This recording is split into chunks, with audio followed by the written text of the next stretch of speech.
Buenos días. A nombre del doctor Tito Armando Granados Carrión, jefe de la división de la Universidad Abierta, les damos la bienvenida a la siguiente conferencia titulada Fases procesales y su contenido, la cual será impartida por la licenciada Anaí Guadalupe Bucio Sánchez. La profesora es licenciada en Derecho por la UNAM. Actualmente cursa la licenciatura en Seguridad Pública en la Universidad Abierta y a Distancia de México. Asimismo, la maestría en Educación en la Universidad Tecnológica Latinoamericana, ambas en el sistema a distancia. Ha desempeñado funciones y labores como asistente de investigación y docencia en universidades públicas. Actualmente es abogada postulante y docente de la Facultad de Derecho de la UNAM. A continuación, una breve introducción a la conferencia. Las fases o etapas procesales de lo que denominamos juicio son contenidos elementales para la formación de los estudiantes en Derecho. Revisaremos brevemente el contenido de estas etapas para los procedimientos en materia civil, así como los actos jurídicos procesales que se realizan en cada una de ellas. De este modo, la conferencia pretende que los asistentes identifiquen claramente en qué etapa del procedimiento se encuentra un asunto determinado. Asimismo, se analizarán las etapas procesales, que son la postulatoria, conciliatoria, probatoria, preconclusiva y conclusiva. En cada una de las etapas se abordarán conceptos jurídicos fundamentales, fundamentos legales y detalles prácticos. Le cedo la palabra a la licenciada Anaí Guadalupe Bucio Sánchez para iniciar la conferencia. Buenos días. Antes que nada, lo que me gustaría preguntarles rápidamente, porque hay alumnos que yo ya conozco y hay otros que no, si levantan la mano rápidamente, ¿quiénes son del cuarto semestre o del quinto semestre en adelante? Muy bien. Esto se los pregunto para el tipo de conceptos que podemos manejar y porque mientras más sencilla sea la explicación, vamos a entenderla de manera más uniforme. Vamos a empezar. Primero, antes que nada, para que podamos empezar a trabajar con los elementos de las etapas o las fases procesales, tendríamos que empezar a determinar tres conceptos jurídicos que son fundamentales: el de proceso, el de procedimiento y el de juicio. Si deslindan perfectamente esos conceptos, ya no van a poder confundirlos y notarán que lo que vamos a ver ahora son elementos o generalidades del primer concepto que tienen en pantalla y no pueden confundirlo ni con el segundo ni con el tercero. ¿Por qué? Porque si nos referimos a juicio, nos estaríamos refiriendo exclusivamente a una parte del proceso que está al final y que es propiamente materializado en la sentencia. Exclusivamente. El problema de utilizar estos tres conceptos en la carrera es que nosotros le damos un valor a cada uno de los vocablos que a veces es distinto a lo que los legisladores colocan en nuestras normas jurídicas y entonces utilizan indistintamente una palabra o la otra y lo único que buscan es, digamos, homogeneizar los términos, pero finalmente confunden el alcance de cada uno de los vocablos y perdónenme, pero en lo procesal los conceptos son sumamente importantes. Entonces, vamos a tener por un lado proceso y por otro lado procedimiento. A mis alumnos se los explico muy sencillo con, bueno, lo que quiero que sea muy coloquial para que me entiendan de una manera muy fácil, porque de esa manera podemos empezar a tomar otros elementos para integrar en esta relación jurídico-procesal. Y es que si ustedes piensan, por ejemplo, en proceso, tendrán que pensar en la generalidad, en el todo, en el abstracto. Y de ahí, si nosotros hacemos una determinación, una especificación, entonces ya no estamos hablando de proceso, estamos hablando de procedimiento. Se los comentaba muy sencillo a ellos a veces en clase, tanto en el sistema abierto como las que se me permiten en el escolarizado, de decirles, bueno, ¿qué pasa si ustedes en este momento yo les digo, piensen en un cable?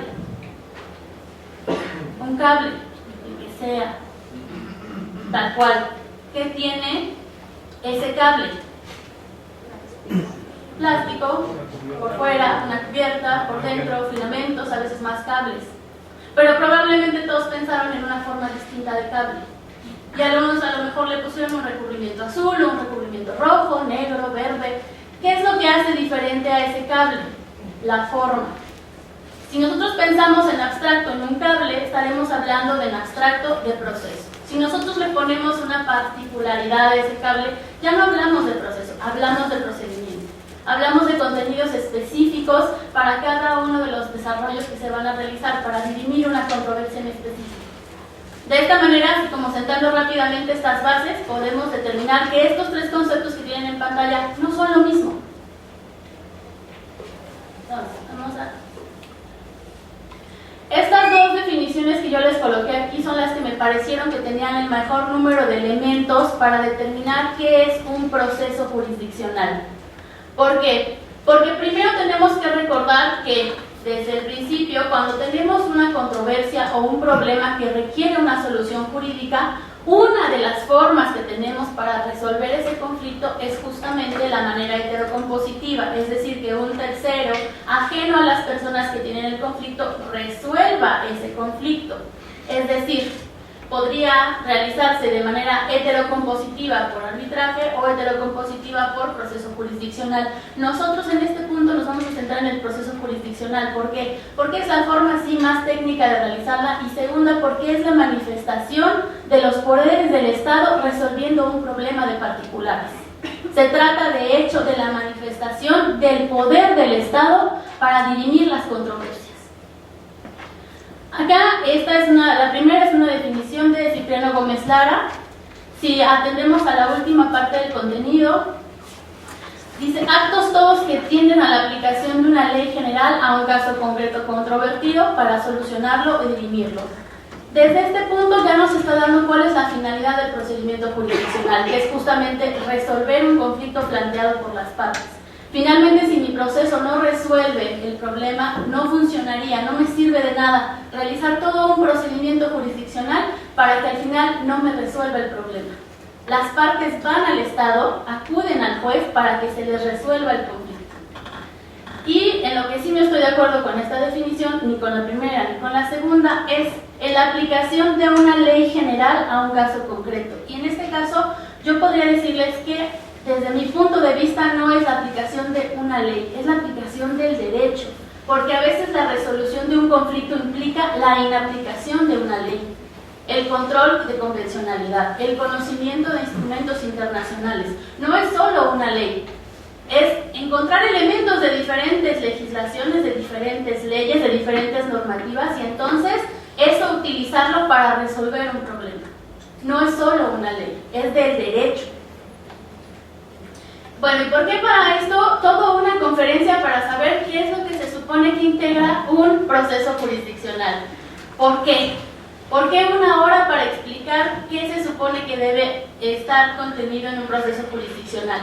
Pues por la diferencia de criterios. Cuando ustedes llegan a una biblioteca y toman un libro de proceso jurisdiccional, de procedimiento civil, de teoría general del proceso, se van a encontrar con un montón de conflictos. El primero es que de acuerdo a la bibliografía que encuentren van a encontrar una denominación de las fases procesales. Y van a encontrar autores que consideran que las fases procesales solo son instrucción y juicio, como está en la primera de arriba. Y luego se van a encontrar otros autores que dicen, no, o sea, sí es instrucción y juicio, pero la instrucción va de la postulatoria a la probatoria, y el juicio solo contempla alegatos y sentencia. Otros autores después que dicen, no, están equivocados, la instrucción es postulatoria, probatoria y alegatos. Y en la fase de juicio solo la emisión de la sentencia. Un cuarto criterio comienza a manejarnos una fase postulatoria, una probatoria, una preconclusiva y una conclusiva. Y aquí ya separamos 4 fases completamente distintas.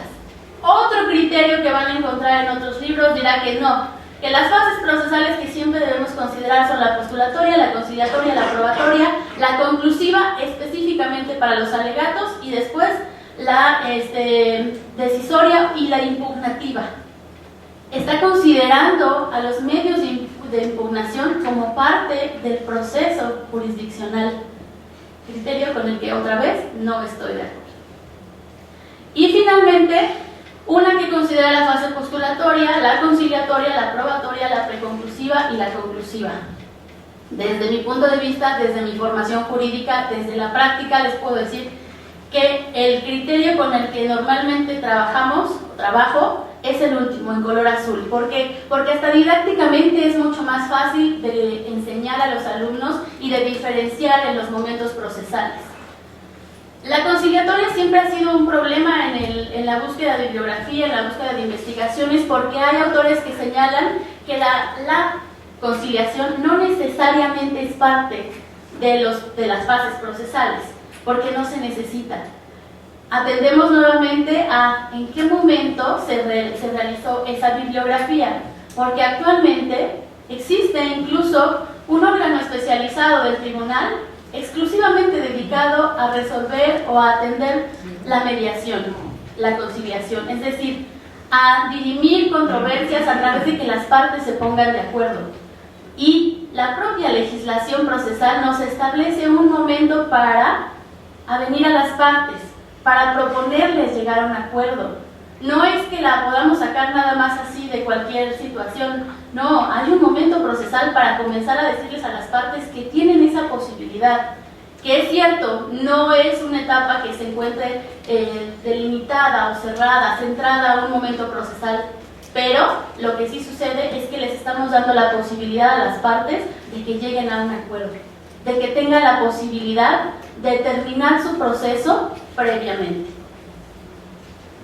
Una vez que establecimos esta situación, les voy a decir por qué no deberíamos considerar a otras fases o otros actos jurídicos procesales previos al proceso y posteriores al proceso como parte de las fases procesales.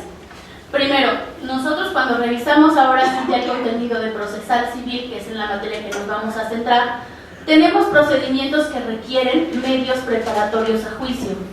Es decir, no podemos entrar directamente a plantear la controversia con nuestro juez si previamente no hemos agotado una serie de pasos para obtener documentos, testimoniales, algo que nos ayude a ir, ahora sí, a la fase que está en color verde. Pero no todos los procesos, no todos necesitan medios preparatorios a juicio. Por lo tanto, no se le puede considerar una fase procesal. Y una vez que hemos pasado por todo el proceso jurisdiccional, postulatoria, conciliatoria, probatoria, preconclusiva y conclusiva, existe la posibilidad de inconformarse con la resolución. Y a eso se le llamarán medios de impugnación. Pero lo mismo, puede no haber medios de impugnación. De hecho, en algunos procedimientos especiales no existe ni siquiera la posibilidad legal de plantearlos. Caso concreto, juicios de oralidad. No existe.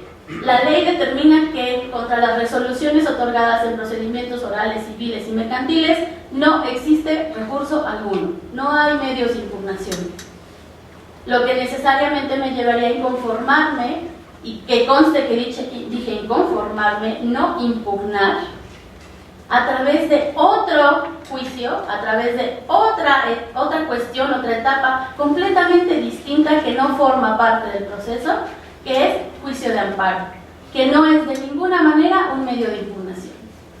Tan es así que estas mismas fases en color verde las vamos a ver reflejadas tanto en los medios preparatorios como en los medios de impugnación y en el juicio de amparo. Entonces, todos esos elementos que llegan a ser comunes son los que están exclusivamente en color verde. Este mismo esquema se va a reproducir cuando tengamos que a lo mejor impugnar, cuando tengamos que inconformarnos con la sentencia de la alzada, se va a volver a repetir el mismo, plantear la controversia, otorgar elementos que nos den la posibilidad de alegar y que nos den una sentencia. Es el mismo esquema, el mismo. Eso quiere decir que si nos permitimos llegar a la conclusión de que el proceso tiene estas 5 etapas: postulatoria, conciliatoria, probatoria, preconclusiva y conclusiva. Hasta ahí creo que estamos claros. Bueno, pero el problema no es ese, no determinar cuáles son las etapas, sino hasta dónde llega el alcance de cada una de ellas. Porque justamente al momento de revisar proceso jurisdiccional, postulatoria, conciliatoria, probatoria, preconclusiva y conclusiva, tenemos que también dominar otros elementos, como el hecho de que estas fases son preclusivas. Es decir, a cada una de estas fases corresponde el ejercicio de ciertos actos jurídicos procesales que corresponden exclusivamente a esa etapa. Yo no puedo pretender realizar un acto que corresponde a la postulatoria y pretender realizarlo en la preconclusiva, por ejemplo. No puedo pretender que en la conciliatoria, por ejemplo, en la revisión de excepciones procesales, yo me las revisen hasta a lo mejor la probatoria. Se lleva por una serie de etapas, una serie de pasos concatenados que nos van a llevar finalmente al resultado de obtener una sentencia. ¿Cómo nos obtengamos la sentencia? Eso es otra cuestión. Pero el punto es que el fin último es llegar justamente a esa resolución jurídica que va a poner fin al procedimiento, que va a poner fin a la controversia. Ahora bien, de estas etapas vamos a ir revisando poco a poco el contenido. ¿Por qué? Porque para los que ya pasan del quinto semestre, a lo mejor esto es una cuestión de repasar cosas que ya saben. Pero para alumnos que no están en ese momento, tendrán que considerar que aprender lo que está aquí, es decir, no tanto por aprenderlo y repetirlo, sino por entender qué actos corresponden exclusivamente a cada una de esas fases procesales, les va a dar la facilidad de entrar a un procedimiento especial y decir, esto es esto va aquí, esto corresponde a esta otra etapa, esto corresponde a la de acá en el ordinario. Porque todas las legislaciones de procedimientos especiales en algún punto tienen la necesidad de regresar a su procedimiento ordinario, de suplir a lo mejor alguna cosa que no se dijo en el ordenamiento especial para suplirlo con el ordinario. Y si no conocen el procedimiento ordinario, no van a saber qué hacer. Entonces, esto es importante justamente por eso, para los que vayan a realizar en algún momento a postular. ¿Qué tenemos en la fase postulatoria? Básicamente, los escritos que fijan la litis. Aquí me estoy refiriendo exclusivamente a las actuaciones, a los documentos de las partes. ¿Por qué? Porque entre cada uno de estos documentos de las partes siempre va a haber una resolución. Siempre. A toda promoción recae resolución. Eso es básico. Pero lo que nos interesa de la postulatoria sobre todo son los escritos que fijan la litis. La demanda, la contestación a la demanda, la reconvención y la contestación a la reconvención. Al menos de estos 4 que están aquí, al menos tendrían que tener una demanda, mínimo. Porque también la otra situación es que incoada la demanda, emplazado nuestro demandado no produzca contestación y por lo tanto el resto de los documentos que fijan la litis simplemente no existe. Pero al menos tendríamos que tener uno y es la demanda. Y la demanda como ese vehículo, esa materialización escrita de lo que quiero, de mis pretensiones, qué pido, qué quiero. Eso será obviamente fundamentado en ley, qué es lo que estoy solicitando. En la contestación a la demanda, por supuesto, las excepciones del demandado, por qué se opone a lo que yo estoy pidiendo. Y en los casos en los que se permite, aquí ya no estaríamos hablando tanto como de un proceso como de un procedimiento, si se permite la reconvención, porque también hay procedimientos en los que la reconvención no está permitida.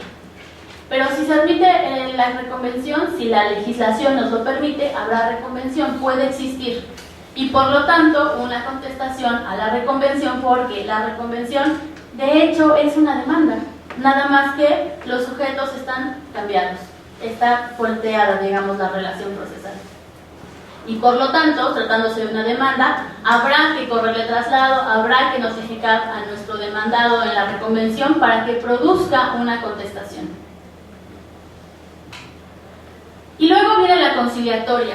Ahora, la conciliatoria como una de las fases, pero no como el momento procesal en el que se realiza.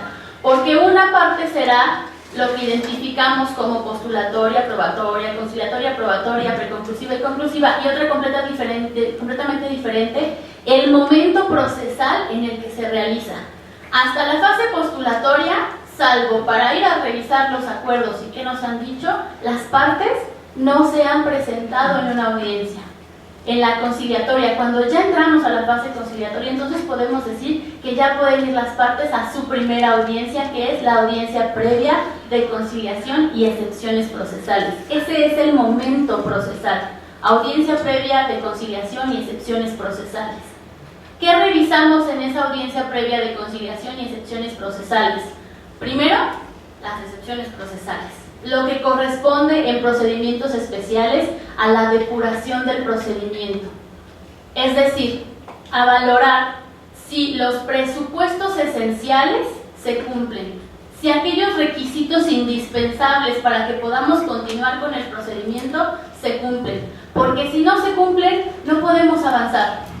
¿Cuáles son esos requisitos indispensables? Los que se marcan en la legislación con las primeras 4 fracciones del artículo 35 del Código de Procedimientos Civiles.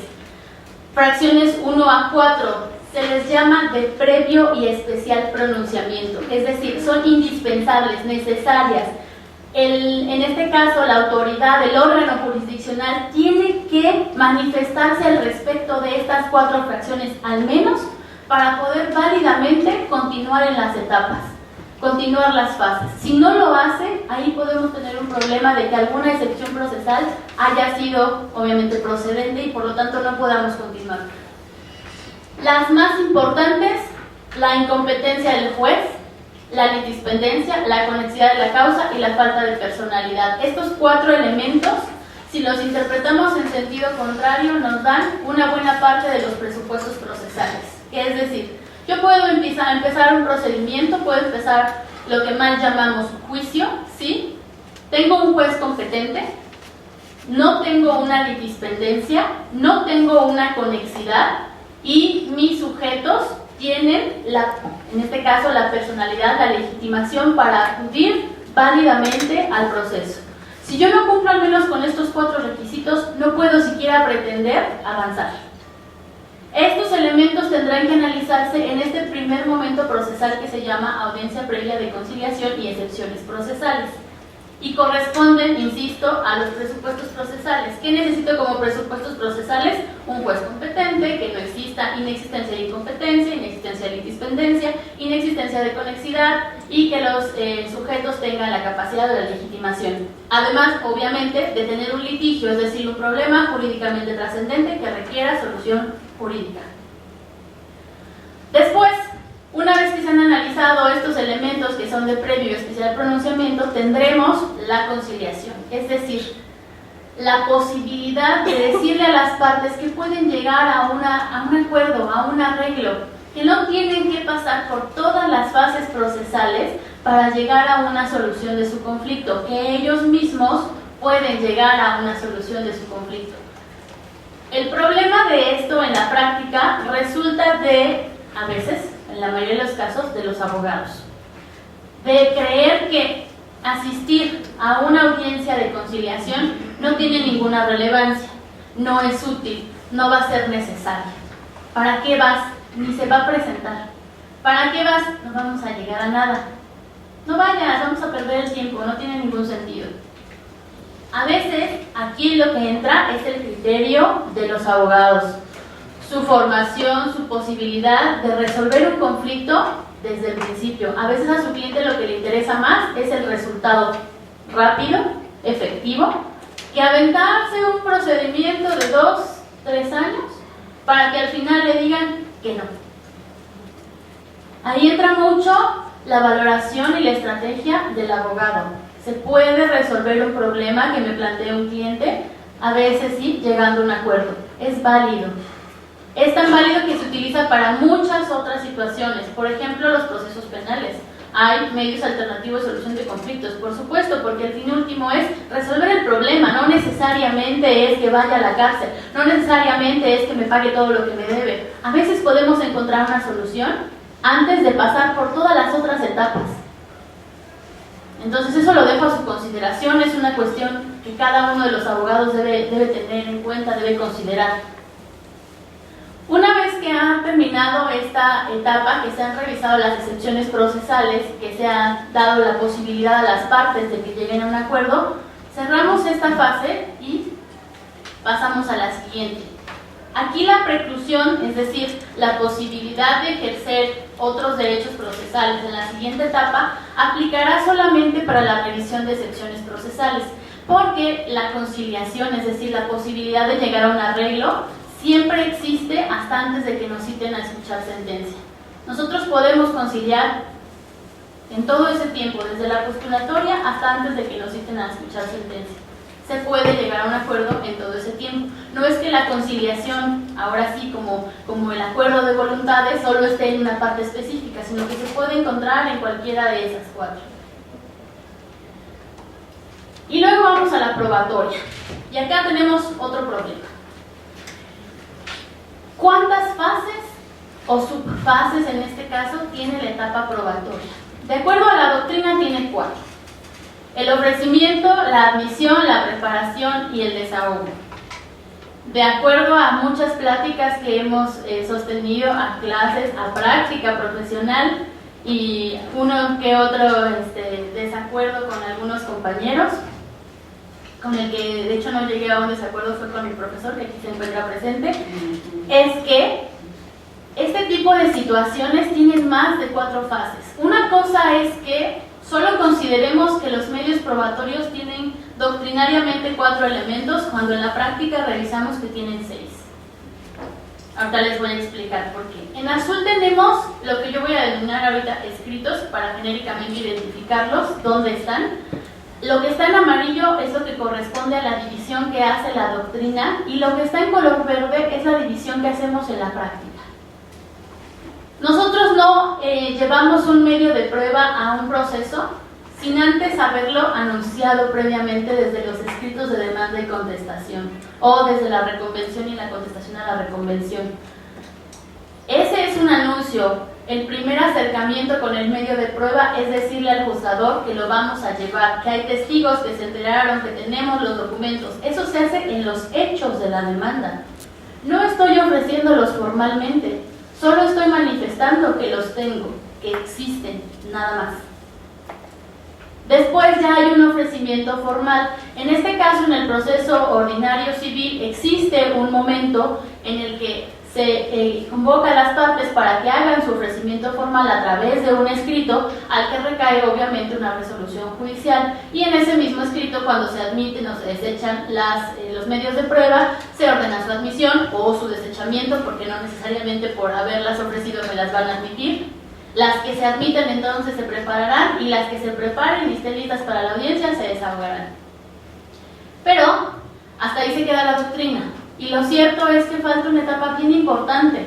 Yo me llevo un medio de prueba a juicio y necesariamente tengo que esperar que sea valorado. ¿Por qué? Pues porque es parte de que la sentencia sea congruente. Si yo ofrezco 10 medios de prueba, esos medios de prueba, los 10, tendrán que verse reflejados en la sentencia, tendrán que haberse valorado. Nosotros le llamamos adminipulación, es decir, con todos los elementos probatorios vamos a llegar a una resolución, sí, pero tú, juez, en la sentencia me tienes que decir cómo valoraste cada uno de esos medios de prueba que te ofrecimos como partes. ¿Cómo, qué valor probatorio les diste? ¿De veras los tomaste en cuenta o no te aportaron nada?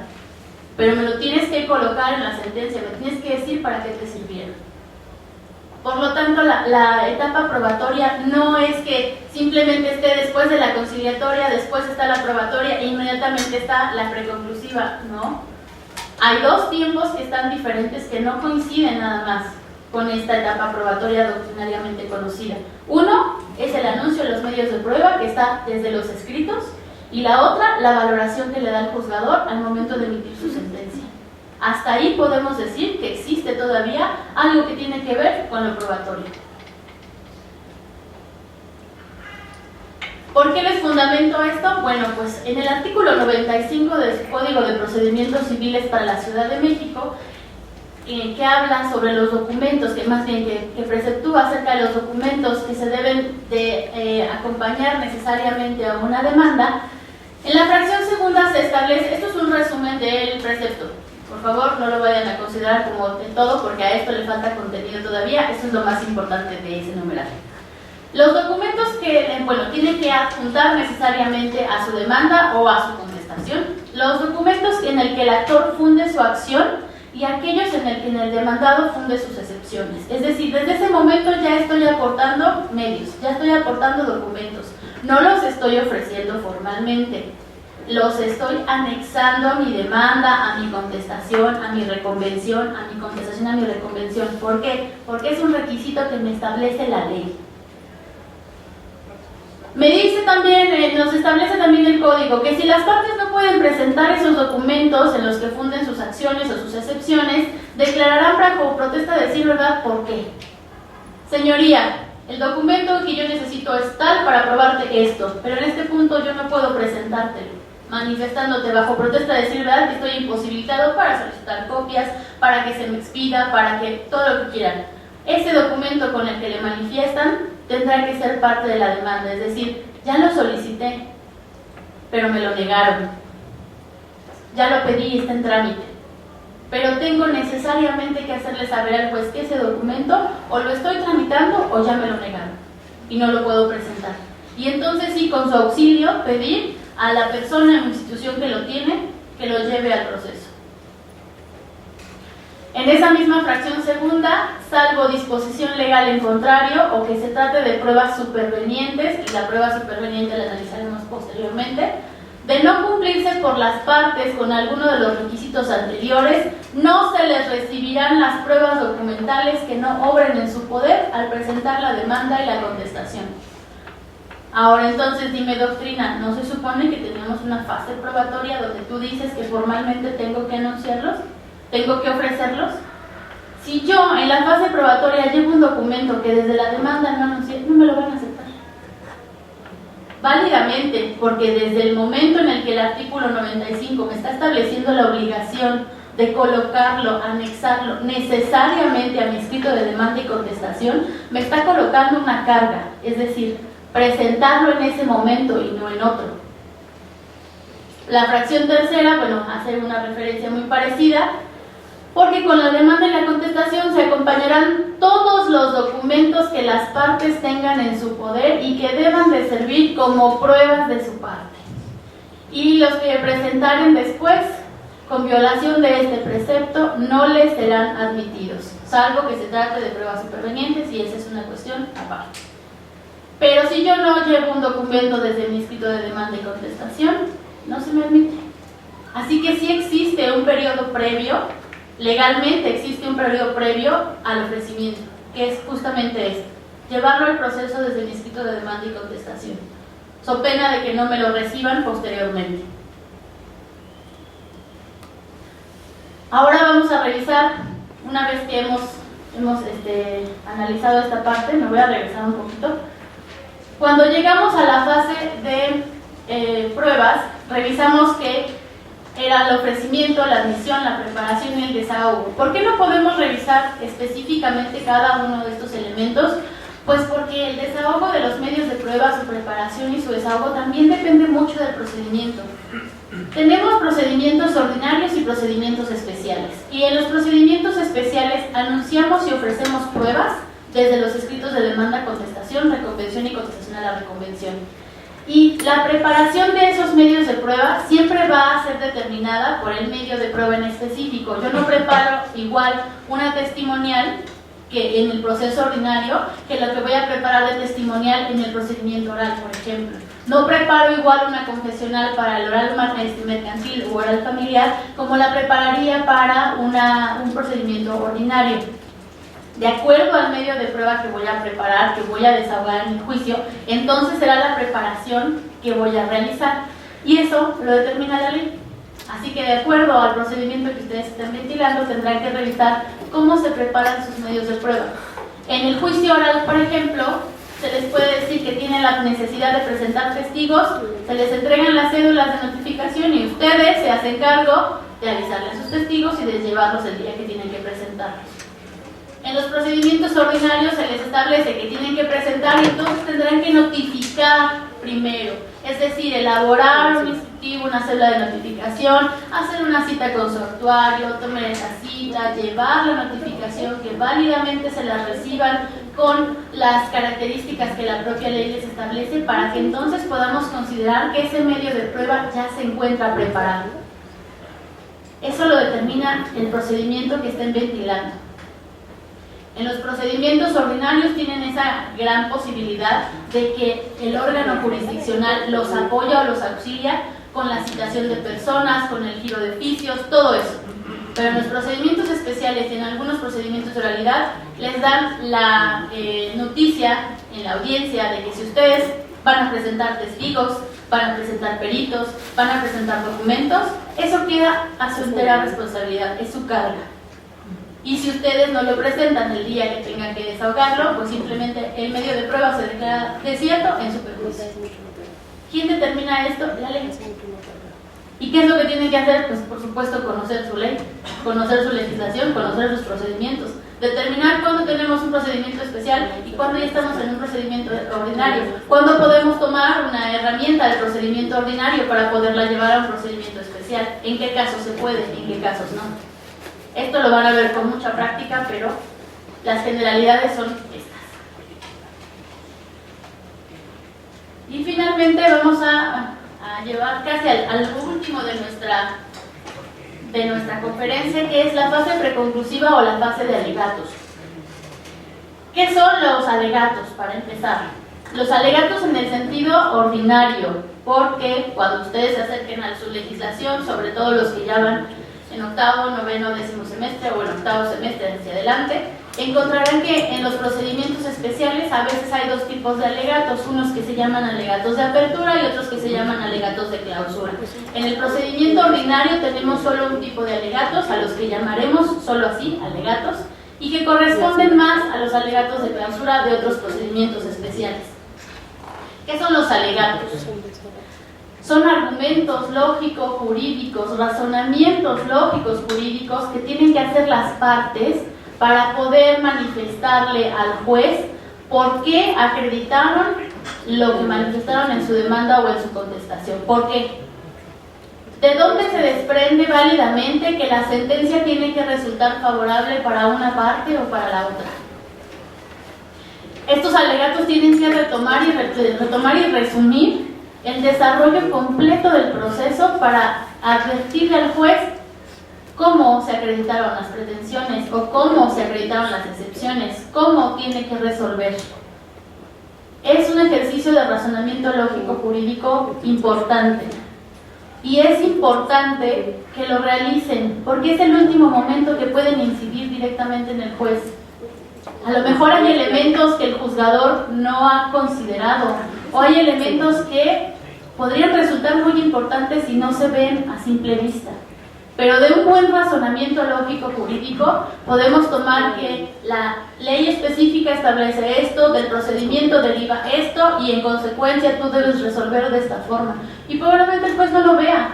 Hasta que yo no se lo hago saber o hasta que no se lo manifiesto, no lo va a ver. ¿Cómo lo va a manifestar? Generalmente estos alegatos se manifiestan en la audiencia y para mala suerte de muchos de los postulantes, si les toca un secretario que les dé la oportunidad de tomar la voz, les va a cortar el tiempo de sus alegatos. Si les toca a otro que ni siquiera se le ocurre darles la voz, va a decir exclusivamente, y las partes alegaron lo que a su derecho convino. Espérame, si quiero alegar.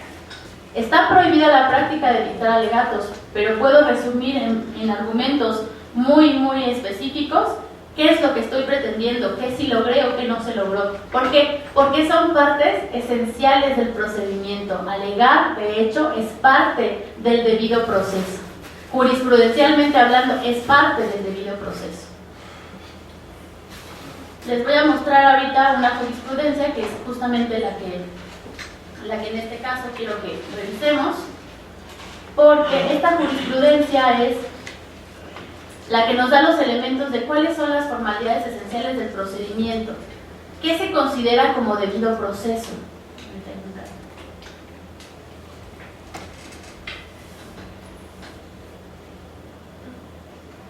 ¿Qué es el debido proceso y cuál es su contenido? Es decir, cómo considerar qué elementos deben estar en el debido proceso.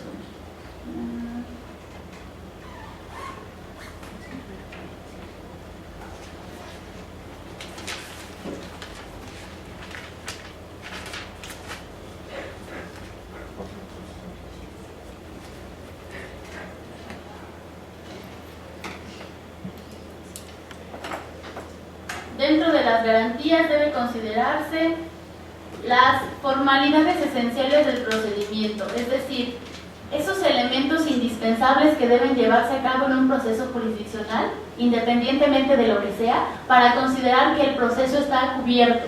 Es decir, que se cumplieron todos los elementos para que yo pudiera defenderme, para que pudiera alegar, para que pudiera probar. Y parte importante de esos elementos es justamente la posibilidad de alegar. En la parte de arriba encontramos defensa al acto privativo, y los elementos serían los siguientes. 1.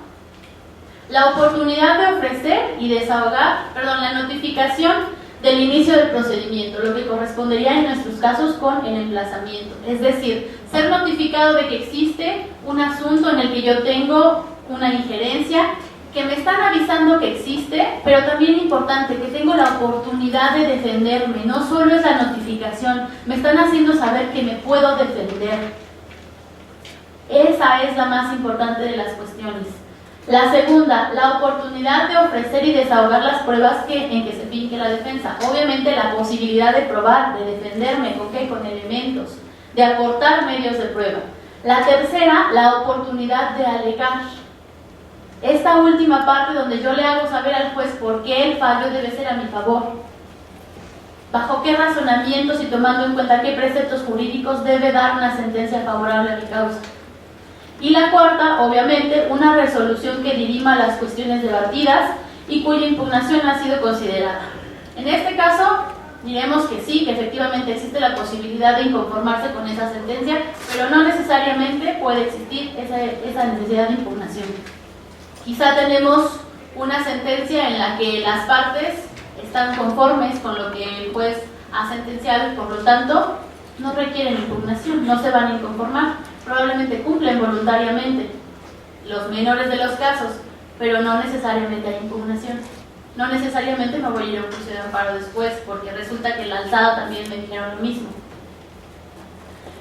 Esta parte del debido proceso es importante porque en muchas de las consideraciones actuales, en vista de los derechos humanos, se está considerando al debido proceso como un derecho humano.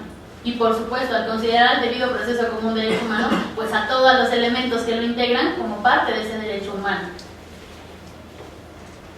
Y esta última es un cuadro que, más bien una clasificación que es autoría del profesor que se encuentra aquí presente, el profesor Efraín Cardoso, a través de muchas cuestiones de trabajo, de profesión, de investigación y que además de todo, desde mi punto de vista, no corresponden absolutamente nada de lo que ustedes hayan visto anteriormente sobre requisitos de la sentencia.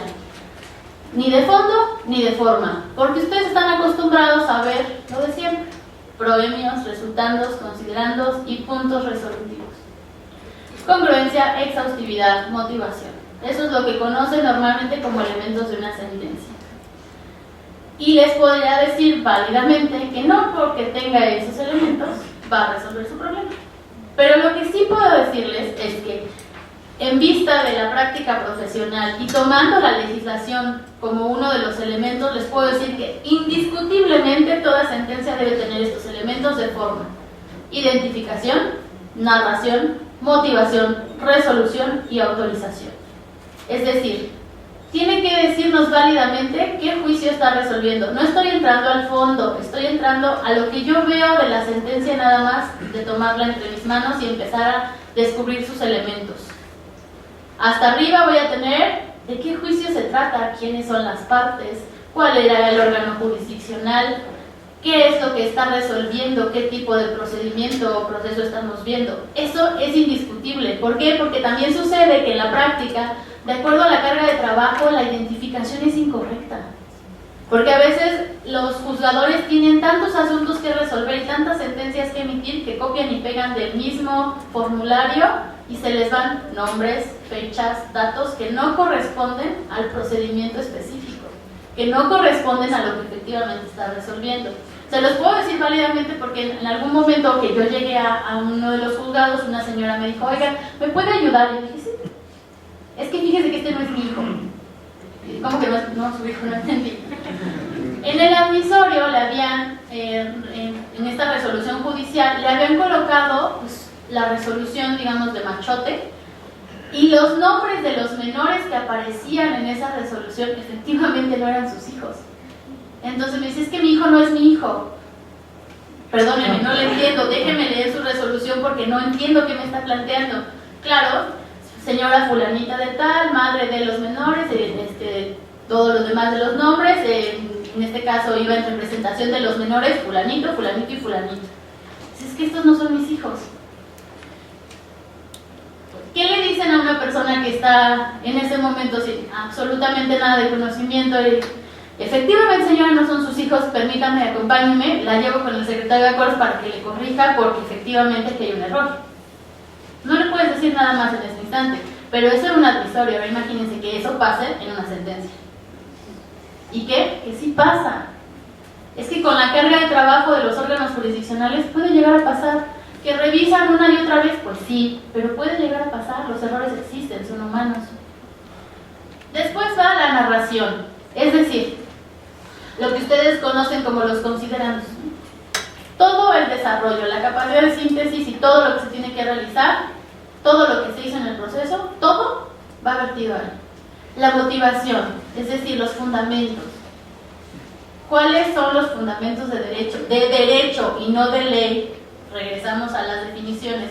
No se trata de aplicar una sola ley, se trata de aplicar a veces un conglomerado de leyes, a veces de dejar de aplicarlas. ¿Por qué? Porque válidamente un tratado internacional, una convención nos dice que un precepto de nuestra normatividad va en contra de esa norma superior y por lo tanto deberíamos dejar de aplicarla.